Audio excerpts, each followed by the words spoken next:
At para naman sa ating presyong palengke, andito tayo ngayon sa palengke ng Cabanatuan dito sa Kapitan Pepe, kung saan alamin natin kung magkano ang presyo ng baboy at kung safe nga ba na bumili ng karning baboy.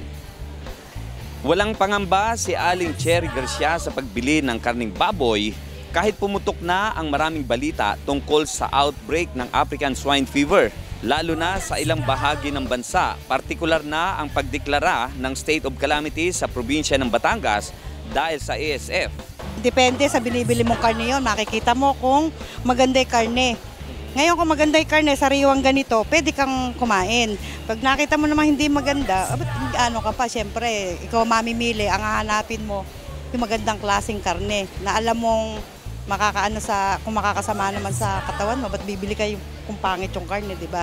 Ayon naman sa tindera ng baboy na si Rosalina Bandola ng Otis Meat Shop, napaka-safe po ng tindang baboy nila dahil dumadaan ito sa matadero kung saan bago mailabas ang karning baboy, kailangan mo na ma-inspeksyon ang kanilang baboy.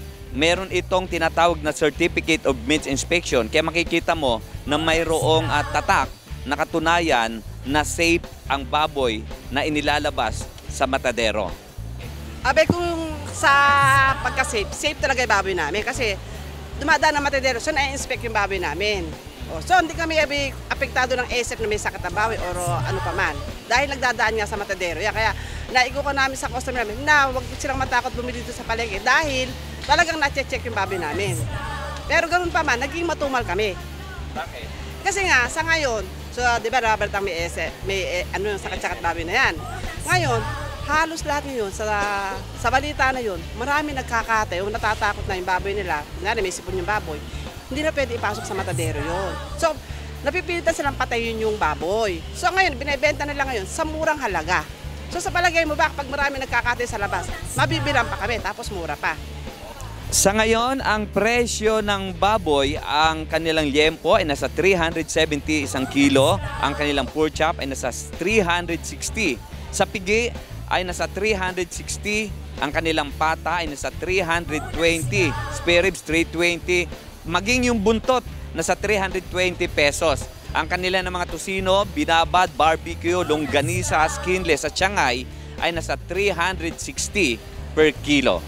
Isa rin sa mga nagiging hinaing ng mga tindera dito sa palengke ng Cabanatuan na medyo bumaba ang kanilang benta dahil ang mga nagiging problema niya yung mga nagtitinda sa labas.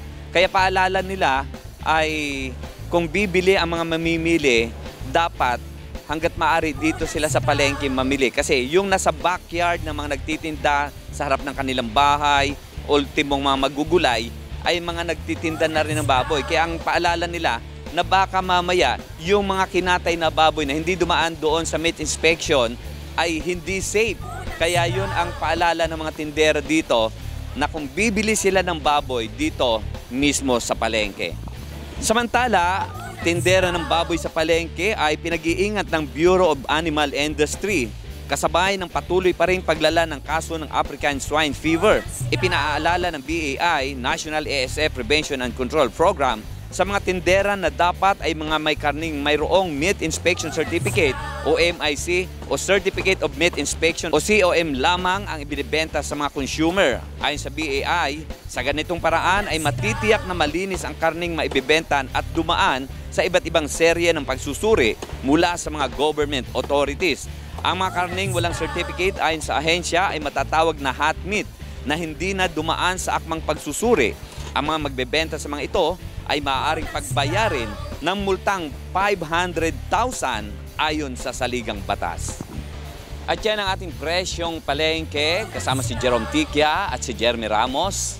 Smile Sopetran III para sa Balita Unang Sigaw.